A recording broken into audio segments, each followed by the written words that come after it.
नमस्कार, मी सरलास किचन मध्ये आपलं स्वागत आहे।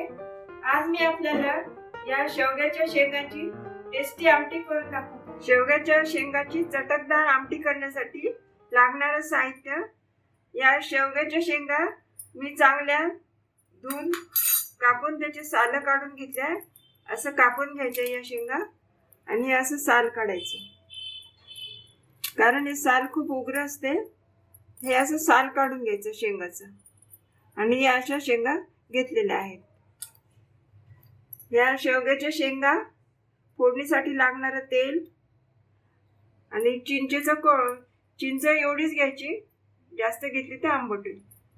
चिंचेचा कोळ काढून ठेवलाय, हळद, फोडणीसाठी जिरं, मोहरी आणि शेंगदाणे भाजून त्याचा बारीक कूट करून घेतलाय, मीठ आणि गूळ आणि कढीपत्ता, हिरवी मिरची कापून घेतली एक। हे भाजून घेतलेले दाण्याचं कूट आहे, याच्यामध्ये चिंचेचा कोळ घालून मिक्स करून घेऊया।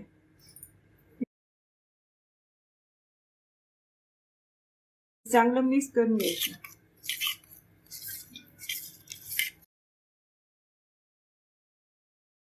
आता आपण शेवग्याच्या आमटीला फोडणी देऊया।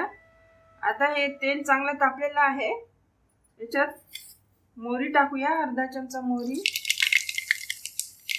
अर्धा चमचा जिरं टाकूया आणि हिरव्या मिरचीचे तुकडे, कढीपत्ता आणि या शेवग्याची शेंगा। आता हे चांगलं भाजून घेऊया। शेवग्याची शेंगा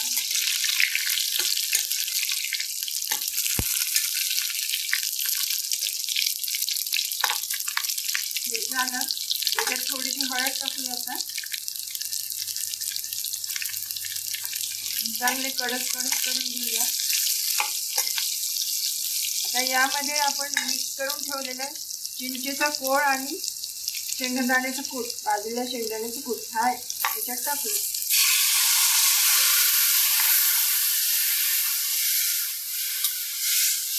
याच्यात थोडंसं पाणी पण घालू शकतो, रसा थोडा पातळ असला की स्वादिष्ट आहे।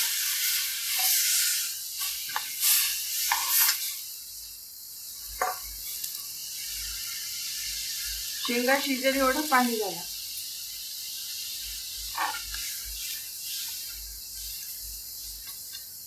आता यामध्ये गूळ पण घालूया,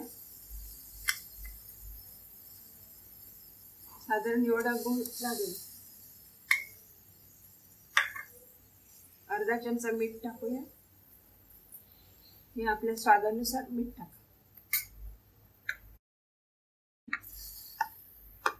आता ही आमटी चांगली उकळू द्या, शेंगा शिजेपर्यंत 5 मिनिटं लागतात शेंगा शिजायला। या शेंगावर अवलंबून आहे कसं शिजतील त्या। आता ही उकळू द्या। आता ही आमटी चांगली उकळलेली आहे, तरी अजून शेंगा शिजायला थोडाफार वेळ लागेल, ते शिजू द्या। ही शेवग्याची आमटी चांगली उकळलेली आहे। आता आपण ही बाउल मध्ये काढून घेऊ। ही अशी शेवग्या शेंगाची चटकदार आमटी तयार झालेली आहे। ही तुम्ही घरी करून पहा आणि तुम्हाला आवडली तर सबस्क्राईब करा। धन्यवाद।